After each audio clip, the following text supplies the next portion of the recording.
Hello, ladies, gentlemen, and ancient alien theorists. I am Sir Goodness, and I will be playing SimCity 2000. Please remember to like and subscribe. It would be very helpful while I'm wallowing in the primordial ooze of YouTube. Thank you.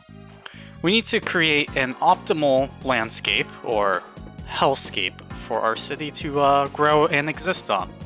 The Great Pyramid of Misalignment. Wait a second. Oh, there we go. You may be asking, who did that? What would the History Channel say about this? They would say it was aliens.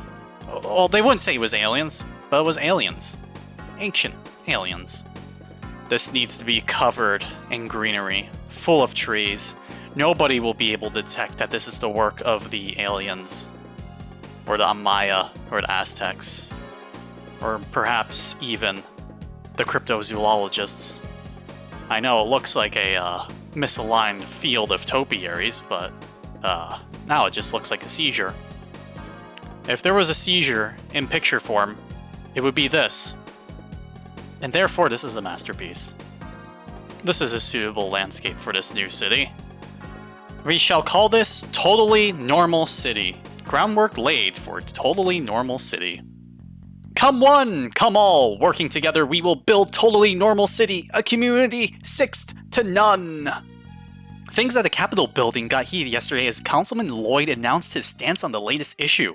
Biochemists with indigestion living in parked cars. That is a serious issue. But just another day in the political circus of Totally Normal City, which does not exist yet. This is the most tragic, speckled, parched thing I've ever observed, shrieked one jogger. Where to start? Where to start? Where to start? Around the pyramid? No, that would be too conspicuous. They would catch on to our extraterrestrial plans too quick. This is a totally normal city, so let's focus over here. You know what? That is a respectable start in my book. $0. We're breaking even. We used every last bit of dollars, so if anyone ever asks at a city council meeting, well, Mr. Mayor, you didn't use all of the funding that you're allotted. Now say, I used every last penny. Things are looking swell. We got a power plant, we got some industrial development, we even got a nice little port going. With a nice pier. Totally Normal City awakens. Speaking as a psychiatrist, mused one, it's just plain wacko. Chances are 2200 out of 100 that this will affect Mayor Mr. Duke's campaign strategy. I heard something explode. Should I be concerned? Nah, it's fine. Everything's fine. Zzz. That's what the power lines, that's their noise. It may have been groundbreaking for 1994, but I'm pretty sure it's a unmitigated assault on the ears nowadays. When asked his opinion, the mayor observed, I like it. He later averred, please don't quote me on that. This will have serious ramifications for the future of Totally Normal City. In this kinky reporter's opinion, only the future can tell. Okay. Well, let's consult our advisors real quick. People are booing him. No. No. I must make more money. You never have advice. Keep smiling. It's fine. Everybody is fine. I don't know what you're worried about. No, they don't. Everything's fine. Everything's fine. There's nothing quite like a life expectancy of under 40. Builds character. Grade schools? Who needs to read when you can bash your head against a conveyor belt? You also have no advice at this time, but I might need to check back on you later. Outraged protesters marched on the county center but got lost. The march got back on track after their gas station attendant redirected them. Don't you hate it when you're having a protest and you get lost? Good lord! 5 gangs opening fire on each other at a drive-in? Doctors against crime. Both rival gangs fled the scene as astute doctors sprayed each other with onlookers with the red-hot lead. Hordes of inhabitants threw bananas. Somebody handed out blank pieces of paper. Doctors against crime. Jeez. Running around with Kalashnikovs and just shooting everybody. Insane. You know, those doctors against crime are really... they're heroes. They're insane, but they're heroes nonetheless. This is why we don't need police stations. There's nowhere in the world that can say, Oh, we don't need law enforcement. We have doctors with assault rifles. Expand city. Must expand. Make more revenue. This is a modern art masterpiece. Don't question it. I want to build roads, not rails. Oopsies. Totally normal city flourishing. What are we going to do? Noted a panicked drummer. Only Captain Hero might help us now. Hold up. One son, a local brat, came down with an acute case of thirsty stress on the tibia after having grown somewhat dependent on dehydrated waters to help combat irrepressible feelings of arbitrary concern? Okay. Well, take that in mind, ladies and gentlemen. If you have arbitrary concern, take dehydrated water. Bonnie Floyd has volunteered to organize a smog watch group called Dirty Talk. I'm not sure if that's the best name, Bonnie, but you do you, girl. Or guy, I don't know. Fear not, citizens. One day, I shall be rich and I'll enact the Clean Air Act. We shall dump all of the pollutants into the water. We must make money. It's 1934. Who cares? NAYgun. Standing for not any of you gonna upset no one. Alright. Frickin' Nute NAYgun. No, Nute NAYgun. And the doctors with assault rifles. Prime Minister Hagen, an ardent supporter of the "my dad can beat up your dad" military strategy, plans to retaliate. I love it. You know, that's what these crime groups in my city need. Both Nute NAYgun and the doctors with assault rifles need to advocate a "my dad can beat up your dad" strategy. That's what they need. You know, the city might look good at first, but we just read a newspaper and we realize it's a mess. Like, in the newspaper, this city is Gotham. And out here, looks A-okay. Everything's fine. Talk about media dissonance. Fake news, anyone? You know, let's see how we're doing compared to our neighbors. Totally normal city with a city size of 16,000. Oh, look at that. Pathetic, pathetic, pathetic. Ocean? I can't compete with ocean. I've gone for 47 years in this city, and there has not been a disaster yet.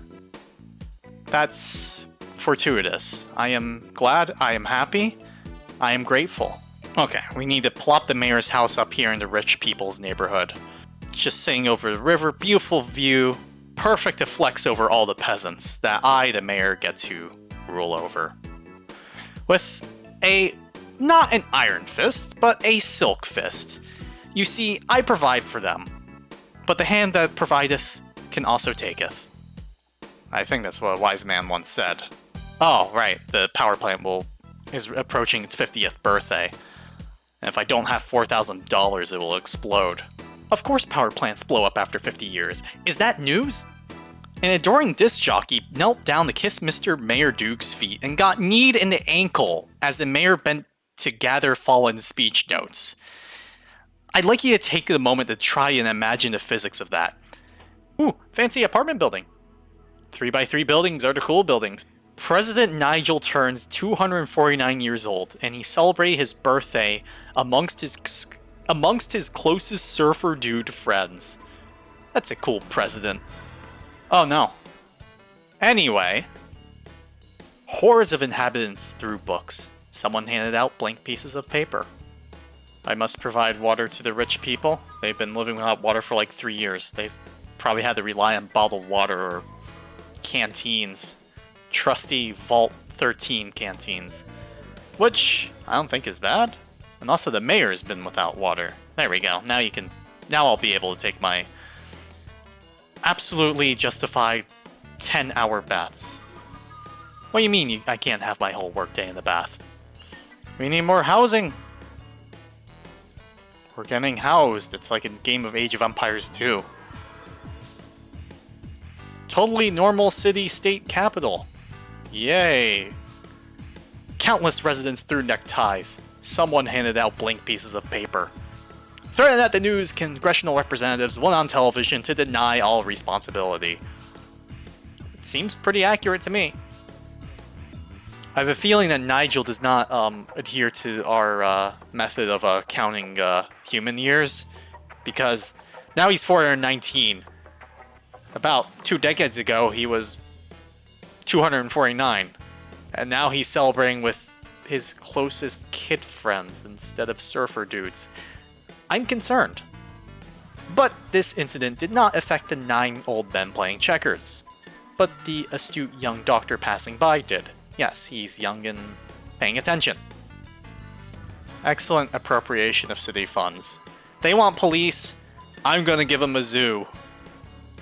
If all else fails, we'll unleash the lions on the criminals, and the criminals will be eaten by the lions. Who needs cops when you got man-eating lions? I am a law enforcement genius.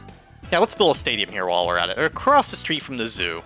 It's a totally normal city, and they need a totally normal team. This city is presumably American. It's 1966, so nothing screams normal in that situation like cricket. And bam, the stadium is up. We need more we need more everything.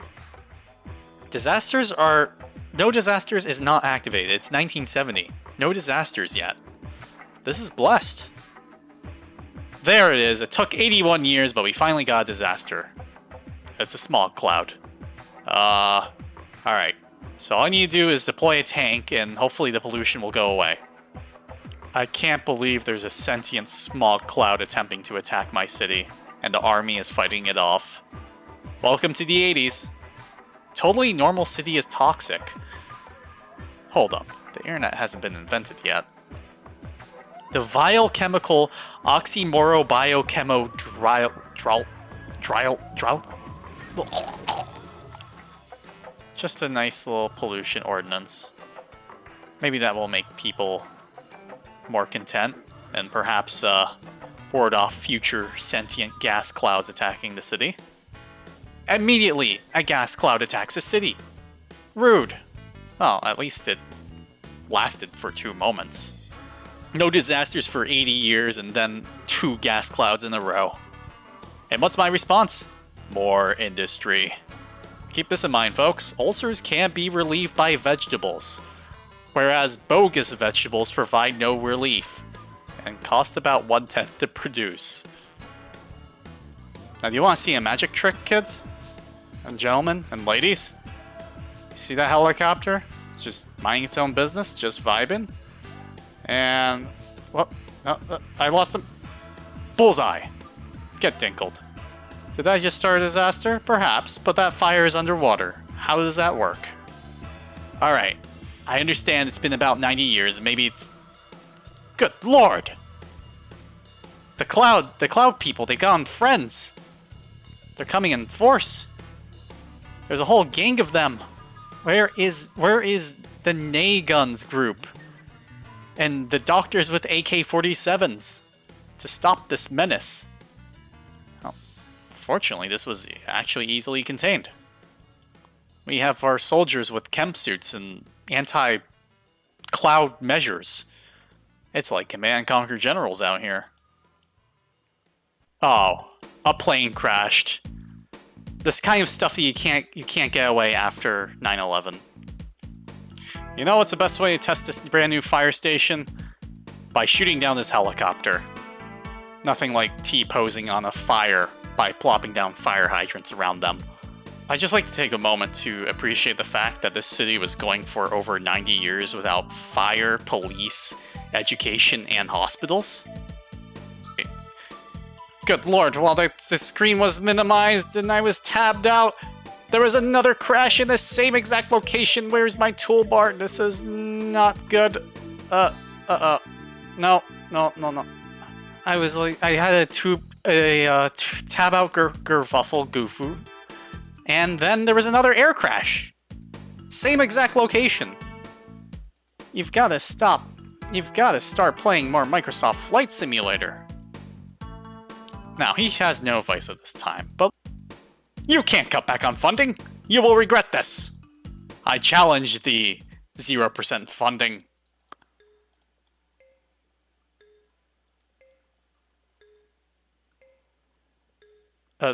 Did something just disappear?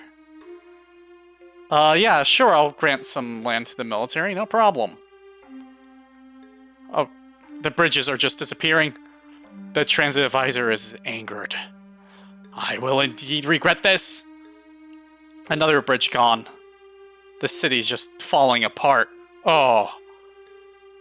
It's just a barrage. There's no mercy. And now there's a flood. Look at this. In a matter of years, this has gone from a blossoming city to an abandoned hellscape. Let this be a cautionary tale as to what happens when you cut back on funding. You will regret this. There were 60,000 plus people here. Now there's only 1,000. With this harsh lesson in obeying your transit advisor, I shall conclude this.